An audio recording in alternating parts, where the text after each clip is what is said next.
The Auburn Tigers hosted the Ole Miss Rebels for their first game back in Jordan-Hare since September. After losing to LSU last week in Death Valley, the Tigers looked to bounce back and make an example of Ole Miss. The Tigers started the game slow. With 2 missed field goals from Anders Carlson in the first quarter, both teams entered the second quarter scoreless. With 6 minutes left in the second quarter, Auburn put their first points on the board with a 20-yard field goal by Carlson. A 1-yard touchdown run by DJ Williams put Auburn up 10 points. With less than a minute left in the half, J.R. Plumlee from Ole Miss scored a touchdown, leaving Auburn with only a 3-point lead entering the half.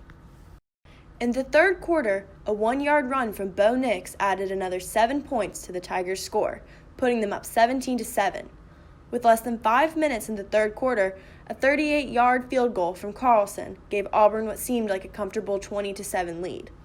The Tigers maintained their 13-point lead until there was less than 6 minutes left in the fourth quarter, but a 1-yard run from Snoop Connor of Ole Miss brought the Rebels' score up to 14 and left them down by only 6 points with minutes left on the clock.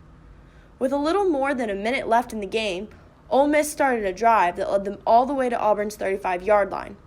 On a 4th and 3, the Rebels decided to go for it, but Plumlee's pass was intercepted by Auburn's Christian Tutt, who returned the ball for 57 yards, all the way to Ole Miss's 13-yard line. With a final score of 20-14, the Auburn Tigers defeated the Ole Miss Rebels.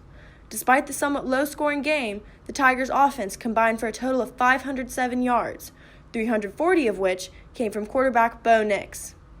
With the win, Auburn's record moves to 7-2. The Tigers have a bye week November 9th, but will return home to host the Georgia Bulldogs November 16th.